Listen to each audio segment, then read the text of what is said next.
Buenos días o buenas tardes.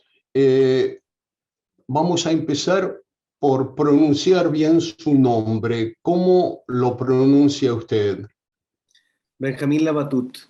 Labatut. Muy bien, muy bien. Bueno, encantado de conocerlo virtualmente. Ya lo conocía por haberlo leído, no solamente este magnífico libro, no quiero llamarlo una novela, que está en el concurso, pero sus libros anteriores también. Entonces vamos a hablar un poco de todo esto si usted quiere, pero quiero empezar con una pregunta para conocerlo un poco mejor. Usted nació en Holanda, vivió en Buenos Aires. ¿A qué edad llegó a Chile?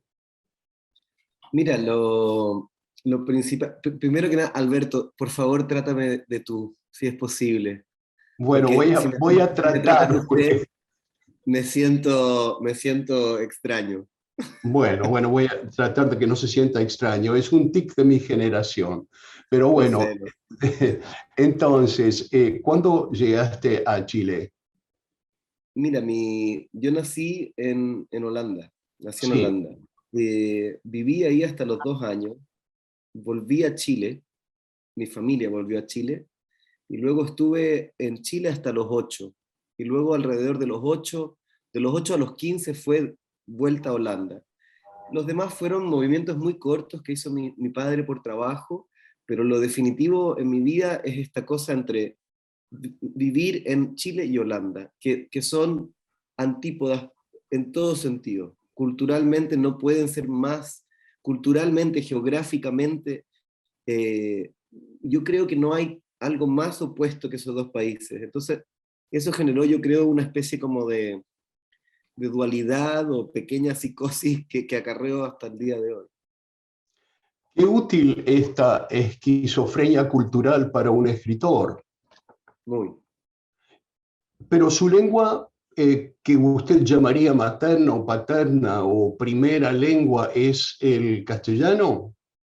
Sí, pero la verdad es que en el tiempo en que viví en Holanda fui a un colegio británico y en mi cabeza se reemplazó por completo. Yo prefiero el inglés, lo uso más.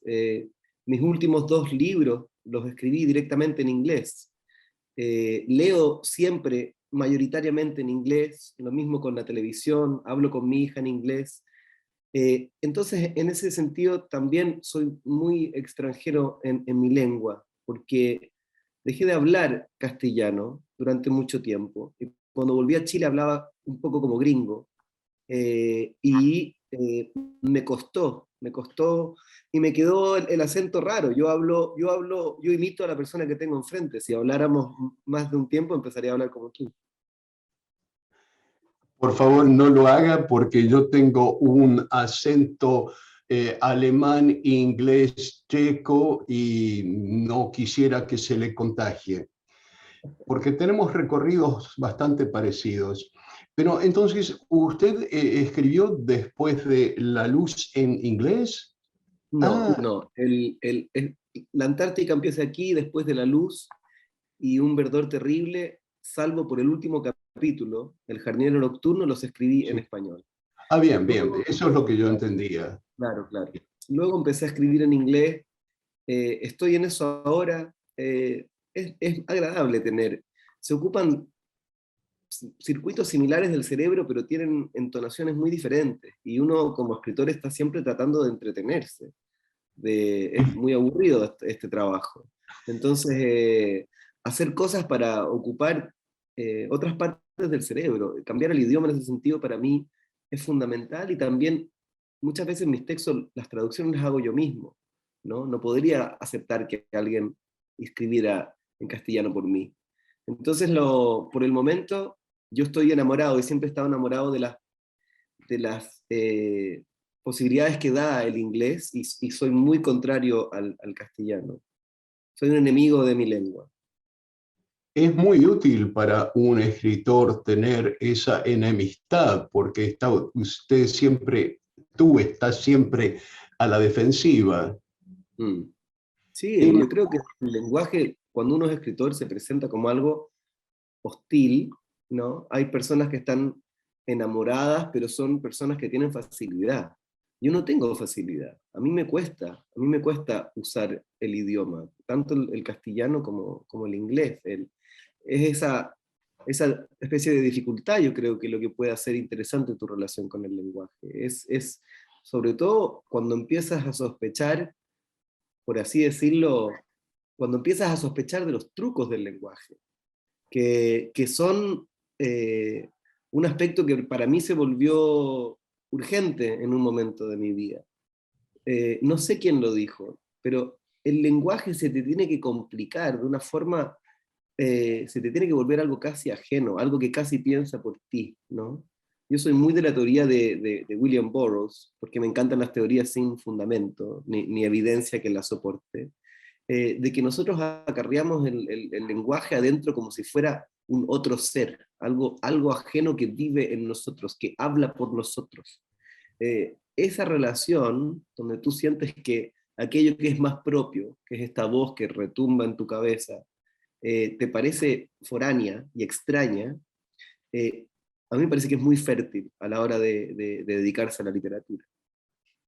Sobre todo, habrás comprobado que si piensas en inglés o piensas en castellano, las ideas mismas no son las mismas.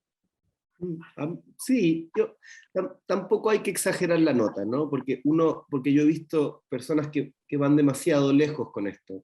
Yo lo pienso como una especie de leve incomodidad, ¿no? Una pequeña distancia, no es más que eso, es dar un paso y decir, bueno, este soy yo, pero aquí hay algo que no me pertenece del todo, ¿no? Y ese reconocimiento de que estamos habitados por cosas que no son del todo aquello con lo cual el yo se identifica, es algo, yo creo que es una labor de la literatura desde siempre, ¿no? Hay un diálogo con lo que queda de los dioses que tenemos adentro. Eso hay que seguir cultivándolo. Ese diálogo empezó muy joven, empezaste a darte cuenta de esa relación con los libros muy joven. Sí, la verdad es que sí, pero me parecía algo inalcanzable. Yo siempre he considerado la escritura como algo que estaba más allá de lo que yo podía hacer. Nunca tuve una relación gozosa hasta que, hasta que pasé por una odisea personal, no desarrollé una relación gozosa con el idioma. Los libros para mí eran sabiduría, una sabiduría que no estaba a mi alcance. Eran productos,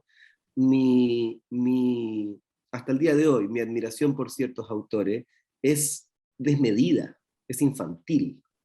Yo considero gente como Pascal Quignard eh, no del todo humanos, no del todo humanos. Me parece que gente como William Burroughs decía, para escribir hay que ser de cierta manera inhumano.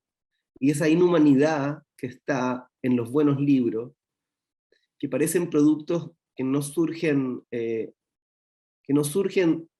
nuestra especie, sino que brotan de un lugar más hondo, más extraño, son lo que a mí me sigue seduciendo. Y fue desde niño, pero como te digo, yo no escribí una palabra eh, hasta los 24, los 25 años. ¿Y qué leías de niño? Leí, bueno, los libros que, es muy vergonzoso porque los libros que te forman son malos libros, Claro. buenos malos libros, ¿no? O sea, los buenos malos libros son una riqueza que tú pierdes cuando desarrollas el gusto y la ambición literaria y cuando conoces la literatura. Antes de eso es un territorio salvaje maravilloso, ¿no?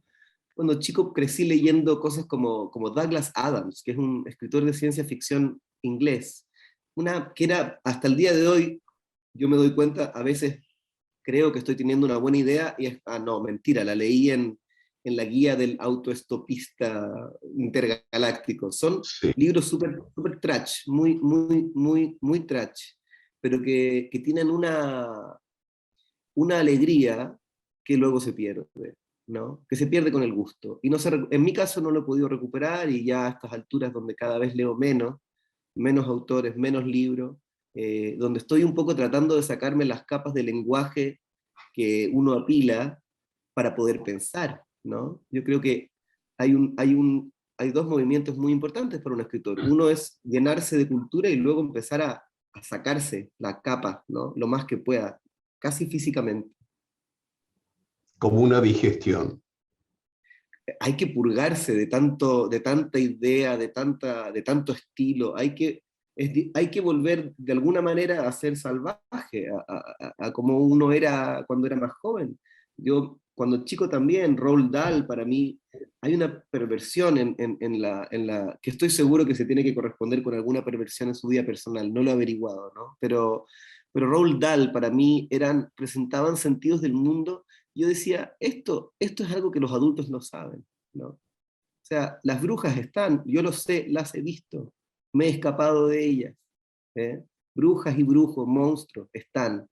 Por supuesto que muchas cosas como Tolkien, para mí cuando yo todavía recuerdo la primera vez que escuché El Señor de los Anillos, porque me lo leyó una profesora, cuando yo todavía estaba sufriendo el inglés, tratando de aprenderlo solo en la biblioteca del colegio, porque en el colegio al que yo fui, los primeros meses un poco te dejaban solo, te decían, bueno, casi que en mi caso fue vaya a la biblioteca, y empecé leyendo los libros de niños de 4 o 5 años, y en 6 meses estaba leyendo a la par mejor que mis compañeros de curso porque no tenía nada más que hacer.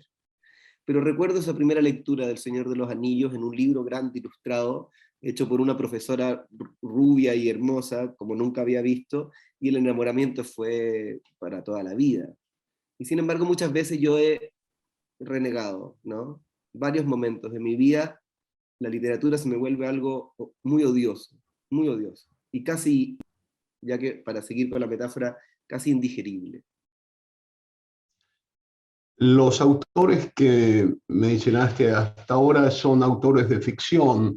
¿Cuándo empezaste a leer ciencia? Eso fue mucho después. Yo creo que lo que ocurrió es que a los 30 años yo tuve un desenamoramiento muy grande con el sentido del mundo que presenta la ficción tradicional. De pronto, porque tuve un desenamoramiento muy grande con el lenguaje, con la parte de la realidad que nos muestra y que nos permite habitar el lenguaje.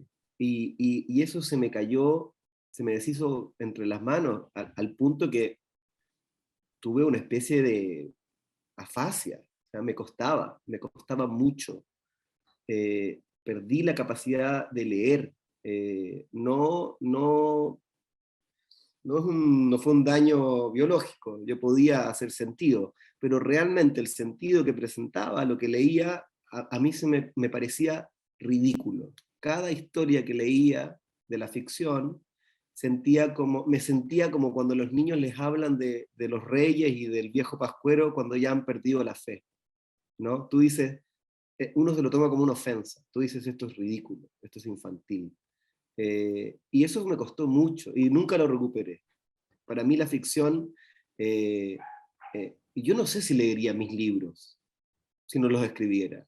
No estoy, tal vez los leería porque llegó un momento donde, claro, yo me enamoré del mundo y no de la literatura. Me enamoré de una visión alocada sobre los hechos del mundo. Y no, pero tampoco consumo no ficción, ¿no? O sea, te diré, para tratar de explicarme, mi libro favorito y de cabecera en este minuto es Plinio el Viejo. Porque en Plinio hay una mirada naturalista, y sin embargo, en ese minuto, el mundo todavía estaba cubierto de leyenda, no estaba separado el sentido de la observación, estaba todo unido. Entonces, el tipo te habla y tú estás leyendo sobre las formas en que las abejas se comunican y los bailes que hacen, y yo sé, porque sé lo suficiente de ciencia, cuánto de ficción hay en lo que él cree que es historia y ciencia, ¿no? Y tiene unos párrafos gloriosos donde te dice, bueno, te empieza a hablar de un caballo y de un caballo famoso y de cómo se reproducen los caballos, y luego te dice algo y te dice tres cosas que tú sabes que son increíbles y falsas, y luego te dice una cuarta y te dice, pero esto es una fabulación absurda. Es increíble eso. Yo quiero, este es mi proyecto personal, presentar los hechos del mundo, pero volver a dotarlos de cierta maravilla, una maravilla que les es propia y que hemos perdido.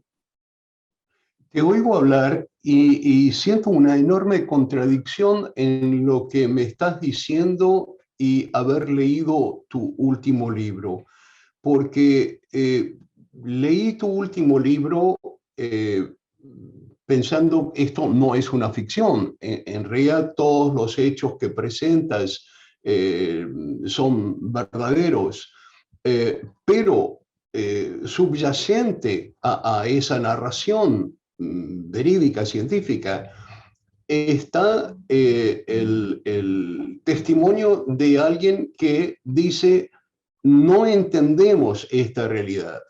Es lo que decía Stephen Hawking, que podía analizar las leyes del universo, las más grandes, las más pequeñas, pero que no las entendía. Mm.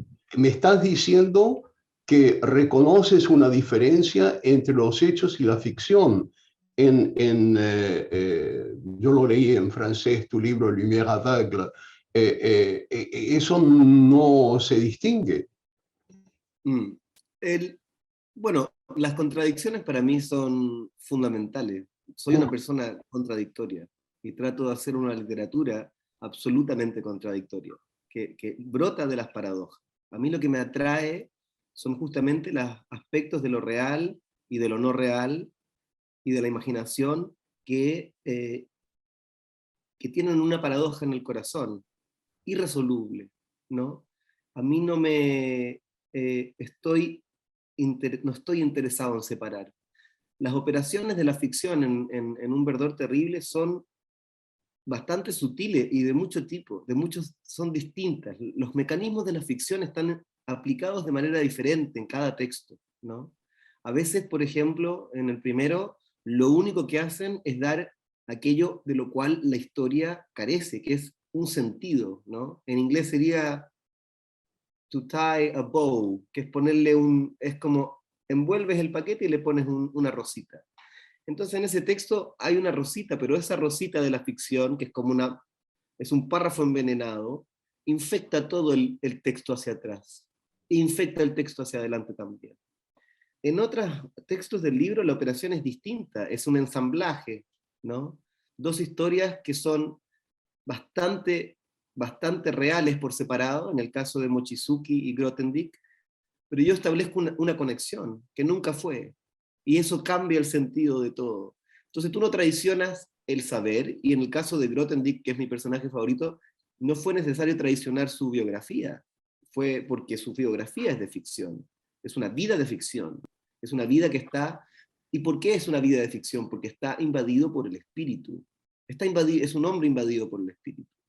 Y Me cuando el alegra espíritu... que hayas mencionado espíritu, porque yo encuentro en tu narración el tipo de lenguaje de los místicos. La conclusión a la que llega Dante, por ejemplo, tener una visión científica del mundo, una visión que se presenta a él y que no puede poner en palabras. Y yo siento en todo tu libro que está esa paradoja de decir la ciencia y al mismo tiempo no decirla, saber que hay un elemento esencial que no podemos entender. Bueno, eso es lo que más me interesa. Yo ocupo, y me parece que, y en esto soy muy sincero, yo ocupo la ciencia como una excusa. Todo el libro es una trampa. Todo el libro es una trampa. Yo creo, no hay nada que me interese más que el misticismo, pero el misticismo no se puede comunicar. Es ¿No? muy difícil, ¿no? Es muy difícil, tiene un lenguaje propio, no sigue las leyes de la lógica, excede la razón, implica tu cuerpo por completo, pero es un área que me parece que es bastante es un terreno extremadamente fértil para la literatura, pero que yo por lo menos todavía no sé cómo minar, porque realmente entras en un laberinto donde la razón no sirve, la tienes que abandonar para entrar.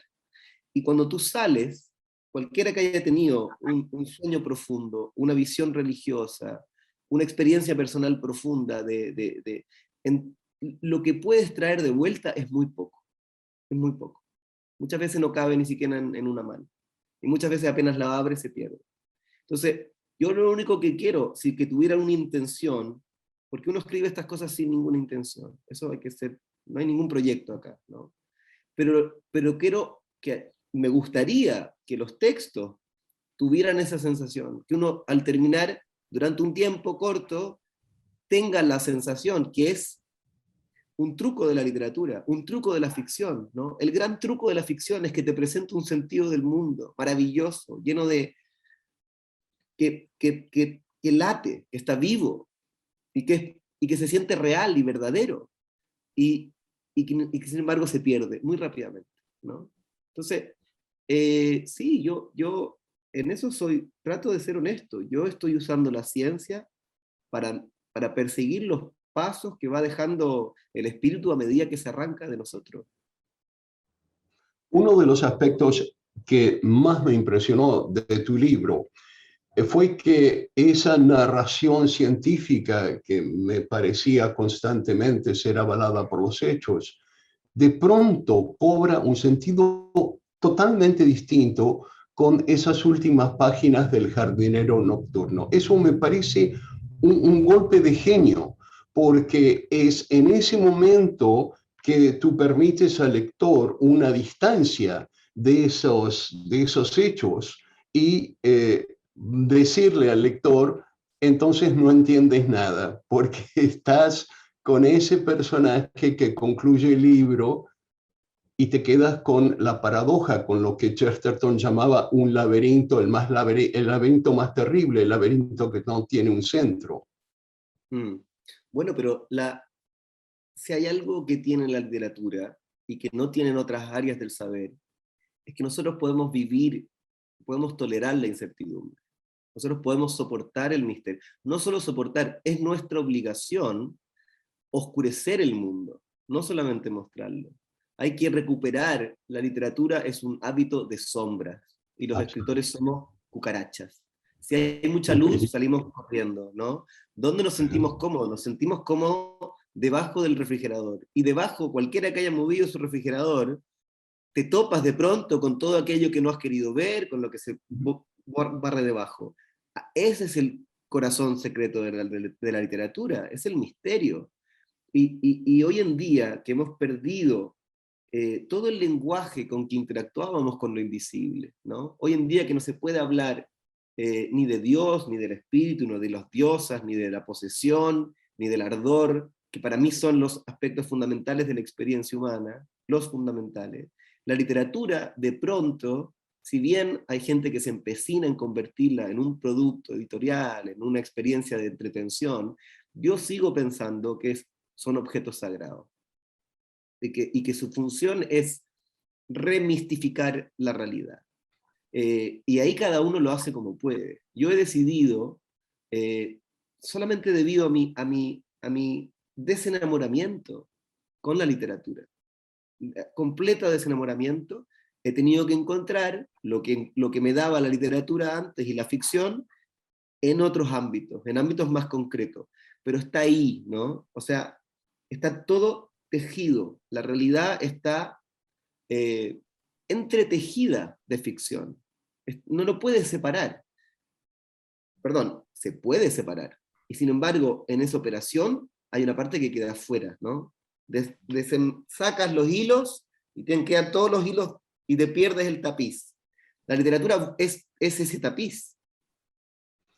Yo acabé tu libro y de pronto me acordé de la última frase del ensayito de Borges, La muralla y los libros. ¿Te acuerdas de esa frase? Porque me parece que define tu estilo. Borges Dímela. dice en esa frase que tal vez el hecho estético sea la inminencia de una revelación que no se produce. Absolutamente. Ese es el proyecto, absolutamente. Y sin embargo, solo para contradecir a uno de mis mayores maestros, que por supuesto informa todo lo que hago, ¿no? Todo, como dice Bolaño, todo lo que hacemos son notas al pie de Borges, no es más que eso, ¿no? Todos estos libros son notas al pie de ese tipo de cabezas que ocurren muy de vez en cuando. Sin embargo, la revelación, que no ocurre en literatura y que no puede ocurrir en literatura, y eso sí, como dices tú, es un fundamento del estilo, porque entender eso te obliga a escribir de cierta manera, ¿no? Claro. Sabes que el monstruo está ahí y Uh-huh. que no lo puedes mostrar. Tú sabes que hay una verdad que se contempla con los ojos cerrados y que se pierde cuando los abres, ¿no? Tú sabes que hay una experiencia que si se traspasa a las palabras se traiciona. Pero yo creo que extraliterariamente esa revelación está al alcance. Está al alcance y es una obligación personal. Es parte de la educación de cualquier ser humano caminar a esa revelación. Ojalá tenerla en el momento justo, porque si te viene en el momento equivocado, te destruye. Y sin Sí. embargo, es una destrucción completamente necesaria. Y Borges la tuvo, él lo relata de varias formas, ¿no? Hay varios momentos, ¿no? Cuando compra la pistola y se va al hotel es uno. Hay un momento cuando está afuera de una estación de trenes y es un momento donde el mundo brilla con un sentido tan grande es el momento donde uno sabe desde ahí, de ahí brotan sus textos sobre el doble, sus textos sobre el Aleph, ¿no? Que no le quepa ninguna duda a nadie de que Borges tuvo el Aleph en la mano, ¿no? Pero luego la literatura se trata de esconder el Aleph para que otro lo encuentre. Mira, en tus primeros libros, después de leer este último, un terrible verdor, y no sé por qué no lo tradujeron como Frightful Green o An Awful Green. Porque es horrible en inglés. Probamos todas las variaciones y Sí. horrible. Parecía como, era como el nombre de un superhéroe muy malo, o de un producto de limpieza, o incluso la frase en inglés, a terrible verdure, es horrible. La lengua Sí, se no, tropieza. Verder no, pero Se sí. tropieza, pero eso es lo que tuvimos que elegir. Y sin embargo, a mí eso no me importa en lo más mínimo, porque creo que una de las ideas centrales del libro, y lo dice Alexander Grothendieck en sus propias palabras, es que un objeto complejo necesita múltiples pares de ojos, ¿no? Claro. El libro, Un verdor terrible, todos los libros tienen muchos títulos, tienen títulos secretos, tienen eh, ese libro partió llamándose Dios persigue a quien ama, que era, y me dijeron, pero ¿qué estás haciendo? Te va a terminar en la parte de religión, ¿no? Y cuando dejamos de entender el mundo, fue uno de los títulos, fue el Uh-huh. título que tuvo ese libro en borrador, porque era Uh-huh. el título de la parte central sobre la mecánica cuántica, ¿no? Y sin embargo, yo, eh, así como a ti te gusta lo que tengo que volver atrás, cuando tú dijiste que terminar el libro con El jardinero nocturno era un golpe de genio, yo te lo voy a aceptar solo porque fue por absoluta casualidad. El libro ya se había publicado en alemán, ya había salido, había sido comprado, y yo escribí ese texto porque me daba vergüenza hablar en la presentación. Entonces escribí un texto sobre el libro para leer, y dije, tampoco voy a hacer el típico texto de presentación, voy a hacer literatura, y luego cuando lo terminé dije, pero esto lo vuelve todo más raro todavía. Y los alemanes no lo incluyeron, sino hasta la edición en tapa blanda, porque decían, no, Benjamín, estás haciendo una de más. Yo digo, pero si la literatura es hacer una de más. Pero claro, claro. Oye, después de leer Lumière aveugle o cualquier título que quieras llamar a tu último libro, vi que tu tema era el mismo en los dos primeros libros, el libro de relatos y la otra novela. Si lo que estás escribiendo ahora te parece que tiene el mismo tema, la misma preocupación, o cambiaste de carretera. Yo estoy empecinado en escribir el mismo libro hasta que me muera, porque creo en la obsesión, creo en las ideas fijas. No creo en esta forma de hacer literatura donde los autores van cambiando de un libro a otro, y en eso me escudo, como siempre lo hago, me escudo en las palabras de hombres de genio, ¿no? Nabokov le decían, ¿por qué todos tus libros se parecen tanto? Y el tipo decía, bueno, es que el genio solo puede hacer lo que hace, mientras que el escritor o el artista está moviéndose según las modas, pensando, ¿no? Yo tengo ciertas ideas fijas clavadas adentro, ¿no? Y mi libro nuevo, claro, expande un territorio, porque no concibo la literatura como otra manera, como todos tus libros están unidos, ¿no? Tienen que tener un corazón, y a menos que seas la persona más profunda y fascinante e increíble que ha existido, no tienes dos corazones, tienes uno. Cambian las formas, cambian las operaciones, pero si cambia tu obsesión, no sé, dicho esto, y como siempre me contradigo, quién sabe, tal vez el próximo que venga me iré hacia otro lado, ¿no? Pero lo que no se va a perder es esa obsesión con el espíritu que tú notas, ¿no? Esa obsesión por tratar de empalabrar, por la operación imposible por excelencia, ¿no? Que es ponerle ropa, vestir el misterio de una manera que tú lo puedas ver. Y no importa cuántos vestidos, tú siempre sabes que se va a escapar, se va a escapar, se va a escapar. Y si lo llegase a atrapar en un libro, bueno, se quema el mundo, ¿no? Como pasó con el Corán, como pasó con la Biblia. Así que creo que eh, fallar y estar limitado y estar siempre tratando de hacer algo que no puedes hacer y que te excede, garantiza la seguridad de todo. Bueno, te deseo muchos, muchos años de creación obsesiva Muchas y gracias, espero Alberto. que nos encontremos un día cara a cara. Sería un placer. Y muchas gracias a los que están detrás ahí de cámara. Chao, Gracias a Alberto. ti. Adiós.